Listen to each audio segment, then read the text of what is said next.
Hello दोस्तों, मैं निखिल सबलानिया। आज दिनांक 12 फरवरी 2025। कल हमने देखा हमारे भारत के प्रधानमंत्री जी नरेंद्र मोदी जी, मतलब भारत के प्रधानमंत्री नरेंद्र मोदी जी फ्रांस के अंदर आर्टिफिशियल इंटेलिजेंसी, कृत्रिम बुद्धि के जो समिट है, जो इसकी शिखर वार्ता है। शिखर वार्ता मतलब शिखर मतलब जो लोग शिखर पर है दुनिया के देशों में, उनके आपस की जो बातचीत है उसमें गए और उन्होंने एक अभिभाषण दिया या कहें भाषण दिया। एनीवे, तो मुझे वो भाषण के अंदर काफ़ी सारी गलतियां नज़र आई, लेकिन प्रधानमंत्री जी तो एक व्यक्ति हैं। हालांकि उन्हें सारे पहलुओं से रूबरू होना चाहिए, लेकिन समस्या ये है कि हमारे भारत के अंदर जो एक वर्ग है जो बेरोजगार होता जा रहा है, जो आईटी सेक्टर में था, वो एआई सीख सीख के क्योंकि उन्होंने फीस दी है एआई सीखने में, अब एआई सिखाने में लगा है। तो मैं पहले प्रधानमंत्री जी की बात पे आऊँ। मैं नहीं चाहता कि मैं किसी एक इंसान पे हमला करूँ। मैं चाहता हूँ कि मैं उन सब इंसानों पे हमला करूँ जो मूर्खतापूर्ण तरीके से सबको एआई एआई एआई करने में लगे हैं। मैं ये वीडियो ऐसे नहीं बना रहा, मैं वीडियो बहुत दिन से रिसर्च कर रहा हूँ। इससे पहले भी मैं एआई पे कई महीनों से मैंने 2-3 वीडियो पहले ही बनाए हैं और डाले हैं, और मेरे लगभग हर इंटरव्यू में जो भी मैं और लोगों के जो इंटरव्यू लेता हूँ उसके अंदर मैं उनके सामने एआई के ऊपर उनके विचार जानता हूँ। किताबें पढ़ रहा हूँ, वीडियोस देख रहा हूँ, न्यूज़ देख रहा हूँ। मैं आपको एक उदाहरण देता हूँ। यूपीएस नाम की एक अमेरिका की कंपनी, 116 साल का इतिहास। कभी नहीं हुआ। पिछले साल 2024 में, मतलब अभी गया है, अभी आज 12 फरवरी है, मतलब मात्र 42 दिन पहले जो पिछला साल था, एक साथ 116 साल के इतिहास में एक साथ हुआ कि उस कंपनी ने एआई की वजह से 12,000 अपने कर्मचारी एक झटके में निकाल दिए। 1,65,000 के आसपास जो टेक एम्प्लॉय थे। टेक एम्प्लॉय मतलब जो लोग ये कंप्यूटर से रिलेटेड इंडस्ट्रीज है, अमेजोन है, फ्लिपकार्ट है या वॉलमार्ट है, वहाँ पर तो वॉलमार्ट हो, अमेजोन हो गई, या और कई कंपनीज है वहाँ पर। मतलब जो लोग टेक्नोलॉजी का यूज़ करते हैं ज़्यादा अपने बिजनेस के लिए, जिनके डिपार्टमेंटल स्टोर्स नहीं है, जनरली जो ऑनलाइन काम करते हैं, उसमें वो कंपनीज भी है जो इन ऑनलाइन बिजनेस वालों को सर्विस प्रोवाइड कराते हैं, जैसे कोडिंग करना, उनके लिए वेबसाइट बनाना। 2022 और 23 से मिलाकर 4 या 5 लाख लोग हट चुके हैं अमेरिका में। 25 का 24 का तो मुझे पता नहीं, मैं 22 और 23 का बता रहा हूँ। समस्या क्या है? जो मोदी जी की बात पे मैं बाद में आऊँगा। समस्या क्या है? एआई एक ऐसा सिस्टम है, आर्टिफिशियल सिस्टम ऐसा है जो कि अपने आप ही सॉफ्टवेयर बना देता है। तो पहले मैं ये बताता हूँ कि टेक कंपनीज के एम्प्लॉय क्यों हटे। क्योंकि ये सिस्टम ऐसा है कि सॉफ्टवेयर आपने, क्योंकि इतने सालों से जितनी भी लैंग्वेज चली गई वो काफ़ी है आगे नई लैंग्वेज को बनाने के लिए, तो वो अपने आप ही नया बनाता है। अब मैं आपको इसका एक एग्जांपल देता हूँ, एक खतरनाक एग्जांपल बताता हूँ। दो कंप्यूटर के इन्होंने इन्होंने दो रॉबोट बनाए। ठीक है, रॉबोट बनाए। वो रॉबोट छोटे मोटे काम करने के लिए बनाए और उनको थोड़ी इंटेलिजेंसी, मतलब उनमें थोड़ी सी प्रोग्रामिंग आर्टिफिशियल इंटेलिजेंसी की इन्होंने दी। और उसे पीछे जो सर्वर है, इसमें जैसे हमारा दिमाग होता है ना, पूरा जितना भी आर्टिफिशियल इंटेलिजेंस जो भी तैयार हो रही है उसका इन्होंने एक न्यूरल सिस्टम, मतलब जैसे हमारा नर्वस सिस्टम है उसका न्यूरल सिस्टम तैयार किया है, जो दुनिया की किसी भी आर्टिफिशियल इंटेलिजेंसी को कैसी भी इंटेलिजेंसी कैसे भी डायरेक्शन भेज सकता है। और इन्होंने उन दो छोटे रॉबर्ट्स को उससे जोड़ दिया। अब ये रॉबर्ट्स बने थे छोटे मोटे काम करने के लिए, जैसे ऐसे हाथ आया, ये सामान को इधर खिसका दिया, ऐसे पकड़ के ऐसे उठा दिया। इन्होंने अपने आप कहीं से फुटबॉल को खेलना सीख लिया। इनकी इंटेलिजेंस इतने इंटेलिजेंट हो गए, इनको कब प्रोग्रामिंग नहीं दी गई। पहले तो जैसे वीडियो गेम बनानी होती थी कि भैया आपको, तो आप स्पेशल वीडियो गेम बनाते थे, और उसके बाद आप क्या करते थे, उसके बाद आप प्रोग्राम बनाते थे, प्रोग्रामर्स को बुलाते थे, सॉफ्टवेयर इंजीनियर बुलाते थे और एक बड़ा लॉन्च करते थे। आप उसमें लाखों करोड़ों की कमाई करते थे। वो नहीं हुआ। अब रॉबर्ट्स अपने आप, क्योंकि वो न्यूरल सिस्टम से जुड़े हुए हैं, अपने आप उन्होंने देख लिया कि भैया फुटबॉल कैसे खेलते हैं। और उनके उन अंजर पंजरों में उनके उन जो लोहे के या किसी बैटल के बने हैं, वो जितनी फ्लेक्सिबिलिटी से खेल सकते हैं, वो उतनी फ्लेक्सिबिलिटी से दोनों रॉबोट मिलके फुटबॉल खेलने लग गए। उनको पता लग गया कि फुटबॉल में एक का लक्ष्य है गोल पे गोल करना। है ना अमेजिंग। तो सॉफ्टवेयर इंजीनियर्स की क्या ज़रूरत है। तो लाखों की तादाद में जो पिछले 25-30 साल में हमने सॉफ्टवेयर इंजीनियर तैयार किए और अमेरिका गए, वो तो सब नौकरी से निकाले जाएंगे। यहाँ पर mister Trump, Donald Trump, America के राष्ट्रपति, एक और कानून लेके आ रहे हैं कि जो जन्म के आधार पर नागरिकता खत्म, मतलब आज से कुछ साल पहले जो लोग भारत से या बाकी देशों से वहाँ गए, उनके बच्चे पैदा हुए और उनके पास अमेरिका की नागरिकता है, तो वो नागरिकता खत्म होगी। तो अब वो आगे से अमेरिका के नागरिक नहीं रहेंगे। ऑफकोर्स वह भारत में वापसी करेंगे। हालांकि मैं एक बात आपको बता दूं एनआरआईज के बारे में, जो विदेश में जाके लोग बसते हैं। जब 1989 में भारत का आर्थिक संकट आया, जिसका मूल कारण, हालांकि सरकारों का गिरना बताया जाता था, लेकिन उसके दो मूल कारण थे।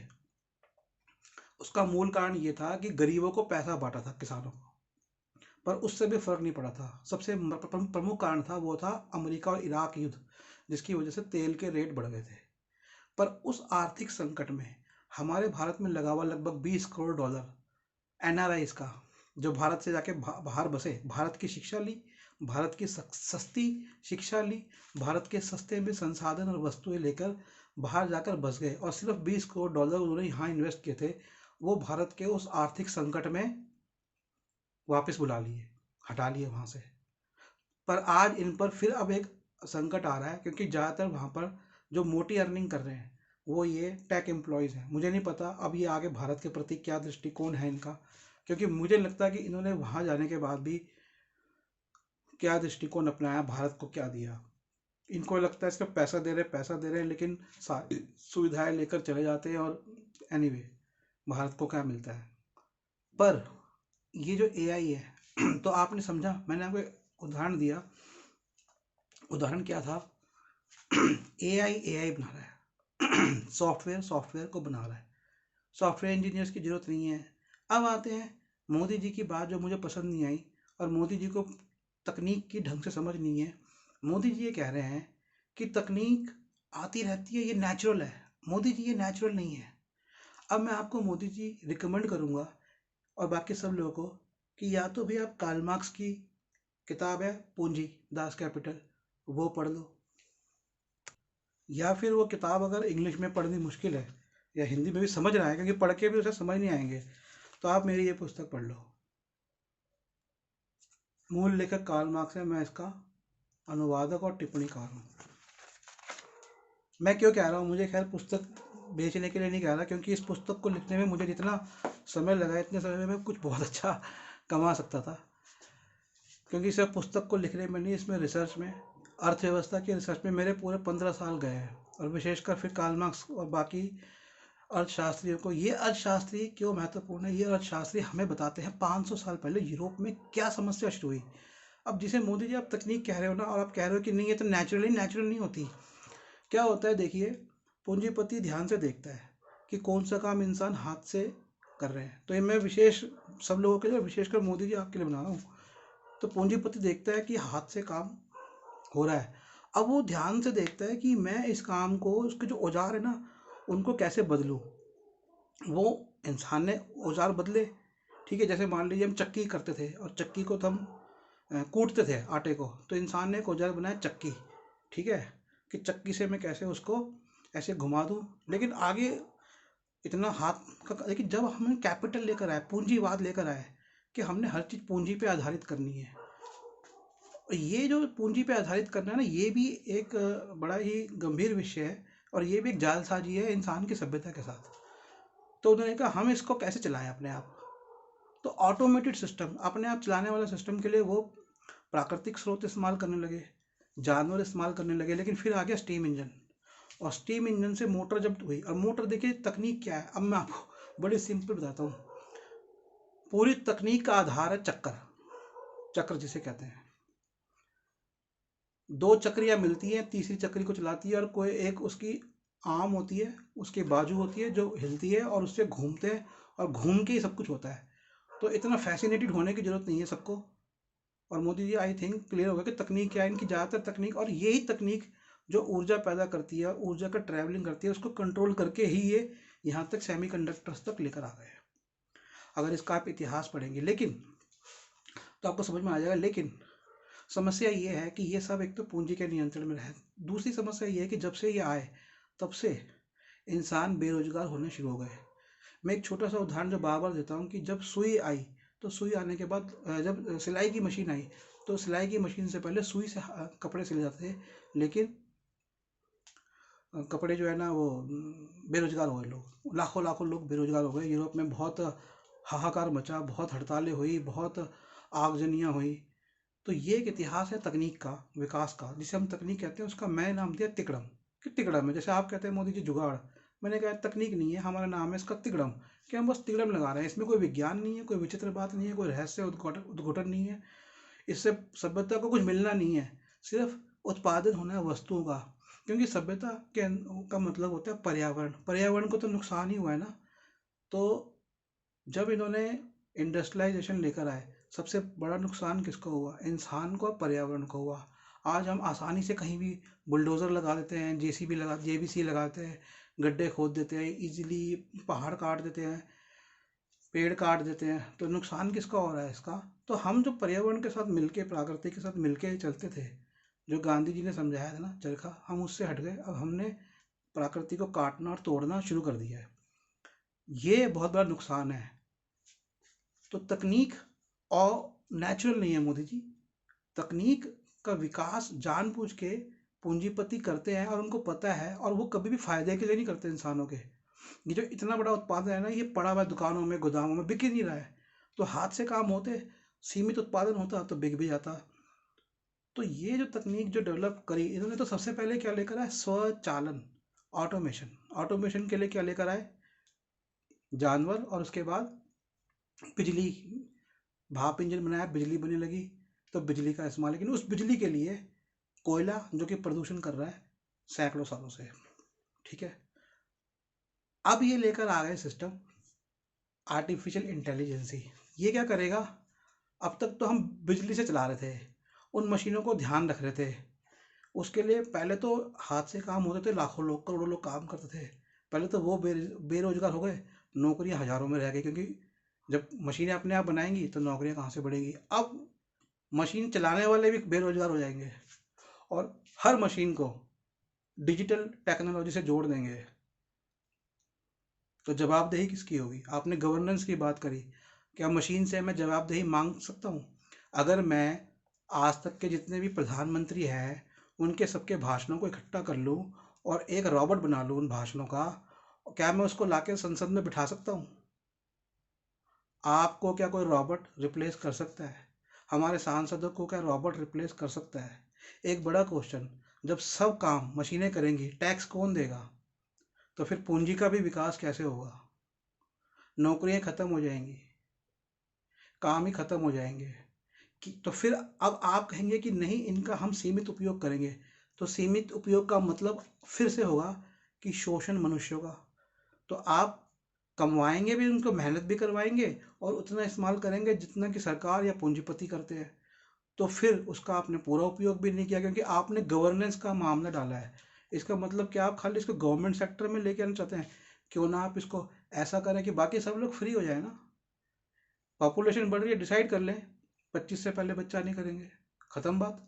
पॉपुलेशन नहीं बढ़ेगी, एक से ज़्यादा बच्चा नहीं करेंगे, डिसाइड कर ले, पॉपुलेशन नहीं बढ़ेगी। सारे काम आप मेरे ऐसे सिस्टम बना दीजिए। लेकिन ये भी खतरनाक है और ये भी नहीं करना चाहिए, क्योंकि ये सारे सिस्टम बिजली पे चलते हैं। इन सारे सिस्टम में रेयर अर्थ मेटल्स लगते हैं, जिनको निकालने के लिए प्रदूषण होता है, फिर प्राकृतिक का दोहन होता है। तो हर चीज़ बिजली पे जब जाएगी तो बिजली का जो निर्माण है, ना केवल वो महंगा हो जाएगा, बल्कि बिजली निर्माण से जो प्रकृति को और ज़्यादा प्रदूषण झेलना पड़ेगा, क्योंकि इनमें बहुत ज़्यादा बिजली की कंजम्पशन होती है। हाल ही में डाटा सेंटर चिली के अंदर, वहाँ के कोर्ट ने डाटा सेंटर्स, गूगल के नया डाटा सेंटर बन रहा था, उस पर रोक लगा दी है। क्योंकि चिली में जहाँ पर डाटा सेंटर बने हैं, जहाँ पर ये सारा डाटा जो हम बोलते हैं यूट्यूब गूगल का इकट्ठा होता है, उसके लिए पानी की खपत इतनी बहुत ज़्यादा है। प्रति सेकंड कई 100 लीटर 150 लीटर प्रति सेकंड पानी की खपत है, और वो पानी को हम इस्तेमाल नहीं कर सकते दोबारा, वो वेस्ट हो जाता है। अब वेस्ट का मतलब ये नहीं है कि उसको आप अंतरिक्ष में छोड़ दोगे। अब ये मत सोचो कि उसको अंतरिक्ष में ले जाके छोड़ दोगे। हम अंतरिक्ष में प्रदूषण फैलाने का हमारा अधिकार नहीं है। वो पानी इस्तेमाल ही नहीं होगा, वो पृथ्वी पर एक गंध बढ़ता जाएगा। और अब कई लोग कहेंगे अरे बढ़ने तो, पृथ्वी तो बहुत बड़ी है, हम जमीन में डाल देंगे। भाई वो पानी दोबारा आएगा कहाँ से, क्योंकि पानी की मात्रा तो सीमित है। बिना पानी के इंसान रह लेगा क्या? मुझे लगता है कि अगर हम कहते हैं वैज्ञानिक कि मार्स पे कभी सभ्यता थी, तो मुझे लगता है इन सब चीज़ों की वजह से ही मार्स पर एकदम सूख गया होगा। मार्स टेक्नोलॉजी की वजह से, पानी की खपत, डिजिटल के अंदर पानी की खपत है। मैं एक और उदाहरण देता हूँ। गुजरात में बहुत सारी पवन चक्कियाँ लगी हुई है, जो आधुनिक जो पवन चक्कियाँ है ना, बिजली निर्माण की। एक पवन चक्की के अंदर 1000 किलोग्राम रेयर अर्थ मेटल का इस्तेमाल होता है। ये भी आपको मोदी जी बताना चाहिए था उस समिट में। दूसरी बात, वो पवन चक्कियाँ बनाने का तो खर्चा है। वो पवन चक्की एक बार जब 10 साल के बाद खराब हो जाती है, तो उनको हम वेस्ट को कहीं पर छोड़ नहीं सकते। वो एक और वेस्ट, एक और प्रदूषण करने वाली चीज़ है। पवन चक्की का मैं आपको इतिहास बता दूं कि 200-250 साल पहले भी इन्होंने कोशिश करी है यूरोप वालों ने कि पवन चक्की से हम बिजली निकालें, लेकिन उसका इस्तेमाल केवल नीदरलैंड, हॉलैंड के अंदर किया गया। उसका कारण ये था कि हॉलैंड में दलदली ज़मीन है, और वहाँ पर क्योंकि ज़मीन नहीं थी और कुछ नदियाँ नहीं थी, इस तरह से कुछ उन्होंने, तो इसलिए उन्होंने उसका इस्तेमाल किया। वहाँ हवा थी, उस हवा पे भी पूंजीपतियों ने विवाद किया कि ये हवा इस देश की है या इस हवा पे किसका कब्जा है। लेकिन सबसे महत्वपूर्ण बात यह है कि वो उनका प्रयोग पवन चक्कियों का 150-250 साल पहले ही खत्म हो चुका है, वो फेल हो चुका है, असफल हो चुका है। बेवकूफ़ बना रहे हैं वो हम लोगों को। उन्हें पता है आज चाइना कोयले से बिजली बनाना बंद कर रहा है। वो अपना बिजली का लिए सबसे बड़ा दुनिया का डैम बना रहा है, सबसे ऊंची जगह पे सबसे बड़ा डैम। क्यों? उसे पता है मैं कोयले से बिजली नहीं बना सकता, हम अभी भी कोयले के ऊपर निर्भर है। जापान में परमाणु संयंत्र फटा, आज तक पता नहीं कितना नियंत्रण हुआ है, नहीं हुआ। ये लोग कभी भी अपनी सच्चाई नहीं बताते। हमारे अगर परमाणु नियंत्रण, हमारे परमाणु संयंत्र हम बना रहे हैं, अगर उनमें कल का कुछ हो गया, हम उसे नियंत्रित कर पाएंगे? नहीं कर पाएंगे। हमारे देश की बहुत बड़ी जनसंख्या है जो कि हाथ से काम करती है। अभी तक हम दिल्ली में मेट्रो बना रहे हैं, शहरों में मेट्रो बना रहे हैं, हम ये सोच ही नहीं रहे कि गाँव के जो हाथ के काम है, वो हाथ के काम के उत्पादन गाँव में बिके और गाँव से शहर में बिके। हम उल्टा क्या कर रहे हैं? हम उल्टा शहर के उत्पादन गाँव में लेके आ रहे हैं, शहर के उत्पादन गाँव में लेके आ रहे हैं। ये देखिए, ये क्या है? ये एक लक्कड़ की बनी हुई टोकरी है, जिसे मैंने कल खरीदी मात्र 50 रुपये में। ये टोकरी दिल्ली में मंगोलपुरी में रोड पर बैठकर एक महिला इसका निर्माण कर रही थी। मैंने उसके हाथ देखे, उसके हाथों का जो कला थी ना, वो है ये टोकरी। अब आप, वो एक महिला सस्ते में इसका निर्माण कर सकती है, हम उसे उसका मेहनताना दे दिया मैंने 50 रुपये। ये टोकरी जब बाज़ार में लेने जाऊंगा मैं, इतनी बढ़िया क्वालिटी की प्लास्टिक की मिलेगी, ना केवल महंगी, बल्कि उस प्लास्टिक के लिए आप ऑटोमेटेड सिस्टम और कारखाने लगाओगे जो ठक ठक ठक ठक ठक ठक ठक ठक ऐसे निकाली जाएगी, ऐसे जैसे प्लास्टिक की बाल्टी और बोतलें बन रही है ना आजकल। उस सिस्टम के लिए आप करोड़ों अरबों रुपया खर्च करोगे। लेकिन अगर वही सिस्टम, अगर ये चीज़ ऐसे हाथ से बनती रहे, तो लाखों लोगों को रोजगार मिलता है। ये अर्थव्यवस्था की समझ है। मैंने यहाँ पर फर्नीचर पड़ा हुआ है, लक्कड़ का, बांस का, कपच्चियों का, खूबसूरत है, उठाने में आसान है, हाथ के लोगों को काम मिलता है उससे। आज हमारी सारी इंडस्ट्रियाँ मशीनों पे जा रही है। मशीनों पे कारीगर हटके वो सिर्फ मजदूर बन जाते हो आप, कुशल कारीगर से। और मजदूर बन के अब ऑटोमेटेड सिस्टम तो उस मजदूरों की, एआई सिस्टम उन मजदूरों की भी छटनी करेगा, उन फोरमैन की भी छटनी करेगा। बहुत से वीडियो बना चुका हूँ, आप देखिए, इस पर मैं ज़्यादा नहीं जाता क्योंकि फिर ये पूरा इस विषय की गहराई में जाना हो जाएगा। तो ये मेरा उन लोगों को संदेश, सबसे पहले जो लोग चिल्ला रहे हैं आओ आओ आओ एआई सीखो, एआई सीखो, क्योंकि आप लोग बेरोजगार हो गए, मेरी आपके साथ सहानुभूति है। आप ए टेक इंडस्ट्री वाले या और जो युवा हैं उनके पास काम नहीं है, क्योंकि आप हर चीज़ जब मशीनों से करोगे तो काम कौन देगा? अब तो काम मशीनें कर रही है ना, अब मत करो ना। वो जो बूढ़ी महिला ये बनाती है ना, ये 60 साल की महिला, वो सीख लो काम। क्या बुरा है क्या उसके अंदर?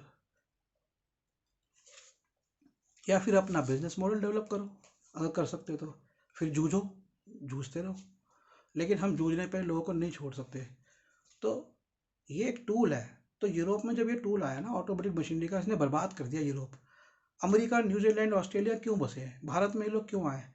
वहाँ के मशीनीकरण के कारण जनसंख्या बेरोजगार हो गई। और बेरोजगारी तो एक शब्द है, असल में बेरोजगारी शब्द जो है ना वो खाली जनसंख्या को सही से दर्शाता नहीं है। इंग्लिश में एक शब्द है रेड्यूंडेंट पॉपुलेशन, ये कार्ल मार्क्स ने यूज़ किया है। रेड्यूंडेंट का मतलब है फालतू। अब ना फालतू का मतलब क्या हो गया? फालतू का मतलब अतिरिक्त नहीं होगा कि भैया हमने टेक्नोलॉजी लगाई और पहले तो 1 लाख लोग काम करते थे, अब उसमें 10,000 रह गए, तो बाकी 9,90,000 फालतू हैं, हम उसे कहीं और लगा देंगे। नहीं, इसलिए मैं कह रहा हूँ बेरोजगारी छोटा शब्द है, फालतू छोटा शब्द है। इसकी गहराई ये है कि वो लोगों की कौशल खत्म हो गया। आप ये कहें कि हम नया कौशल सिखाएंगे, तो आपका जो नया कौशल होगा वो उस पुराने कौशल को रिप्लेस नहीं कर सकता, क्योंकि वो अब आप ऐसा कौशल सिखाओगे कि जहाँ 1 लाख में से 10,000 लोग काम करने रह गए थे, अब उन 10,000 में से 100 लोगों को काम मिलेगा, तो अगला कौशल 100 लोगों का होगा। तो ये कल एक और घटना न्यूज़ आई है कि 400 ट्रेनी निकाल दिया इन्फोसिस ने, उनको ज़रूरत ही नहीं है। ये सिस्टम का हम दूसरा रूप देख चुके हैं गवर्नमेंट सिस्टम के अंदर, कि हमने जब गवर्नमेंट सिस्टम बनाया उसका एक माइंड चाहिए था, माइंड को चलाने के लिए कुछ लोग चाहिए थे। हम हर एक को उठा के गवर्नमेंट जॉब में उसमें डालेंगे, लेकिन हम उसके और सिस्टम और विंग्स नहीं बनाएंगे, तो फिर वहाँ पे कहाँ से नौकरियाँ मिलेंगी? ऐसे इस टेक्नोलॉजी से, और अब टेक्नोलॉजी आई और अब एआई आई, एआई से 70 के दशक में हमने वाराणसी में ऑटोमेटेड सिस्टम कर दिए, मशीनें अपने आप चलने लगी। तो हर हर करघे पे हथकरघा होता था ना कपड़ा बनाने का, हर हथकरघे पे एक आदमी बैठता था। आज 10 हथकरघे चलते हैं और एक आदमी सिर्फ एक सुपरवाइजर रह जाता है। अब उस सुपरवाइजर को उसका काम नहीं आता, उसको सिर्फ सुपरवाइज करना आता है। तो ये है, ये जो बेरोजगारी जो है ना, इसकी डेफिनेशन को आपको एक्सपेंड करना पड़ेगा। इसकी डेफिनेशन में फालतू आते हैं और इसकी डेफिनेशन में आते हैं अयोग्य बना देते हो, आप लोगों को अकुशल वाले बना देते हो। तो अब आप तकनीक को समझे होंगे, खासकर मोदी जी और बाकी लोग भी जो समझ रहे होंगे कि ये कितना खतरनाक सिस्टम आर्टिफिशियल इंटेलिजेंस ही कहा रहा है। दूसरी आपने गवर्नेंस की बात करी, गवर्नेंस में इतनी प्रॉब्लम होती है, हमारा पुस्तकों का काम है। मैं दिल से चाहता था, मैं आज दिल का दुखड़ा बयां कर रहा हूँ, मैं दिल से चाहता था कि हमारा पोस्ट ऑफिस विकसित हो। मुझे कितनी हैरेसमेंट हुई है पोस्ट ऑफिस में, लेकिन उस हैरेसमेंट के साथ एक और सिस्टम था, वो हैरेसमेंट फिर भी चल जाती थी। आदमी होता था आगे डेस्क के पीछे, लेकिन वहाँ पे इतनी बार होता था कि सर्वर ही काम नहीं कर रहे, सर्वर बंद पड़े हैं। बैंक में जाओ सर्वर बंद पड़ा है, पोस्ट ऑफिस में जाओ सर्वर बंद पड़ा है, रेलवे बुकिंग सेंटर में जाओ सर्वर बंद पड़ा है। ये चीज़ें, पहली बात तो बिजली पर एक पेन और कलम उठाओ और कागज उठाओ और लिख दो, खत्म बात। इतना आसान सिस्टम है, 2 पर्ची लाइट थप्पा मारा, 2 बजे तेरा हो गया काम। क्यों उसको इतने कंप्यूटर इंटरनेट ये वो अटरम सटरम क्यों कर रहे हो? ये कोई कॉन्फिडेंशियल चीज़ें तो नहीं है, ये कोई ऐसी चीज़ें तो नहीं है जिससे देश की रक्षा को खतरा होगा, ये कोई ऐसी चीज़ें नहीं है जिससे देश की कोई डेवलपमेंट होगी। तो हर जगह कंप्यूटर सिस्टम घुसाने की क्या जरूरत है? हटाना शुरू करो इनको। इनको हटाना इसलिए जरूरी है क्योंकि हमारे ये सारे सिस्टम जो है ना, ये विदेशियों के हाथों में है और वो हमारी हर चीज़ लर्न कर रहे हैं, हमारी हर चीज़ सीख रहे हैं। गूगल मैप हम चलाते हैं, उस गूगल मैप अमेरिका की सरकार, अमेरिका की आर्मी उस गूगल मैप की कंट्रोलर है, वो आर्मी के ऑफिस से चलता है। आप अपने देश के चप्पे चप्पे को क्यों बता रहे हो? जरूरत ही नहीं हमारे देश में गूगल मैप की। इतनी पॉपुलेशन है, किसी से भी पूछ लो रोड पे बता देगा, एक नहीं बताएगा दूसरा बता देगा।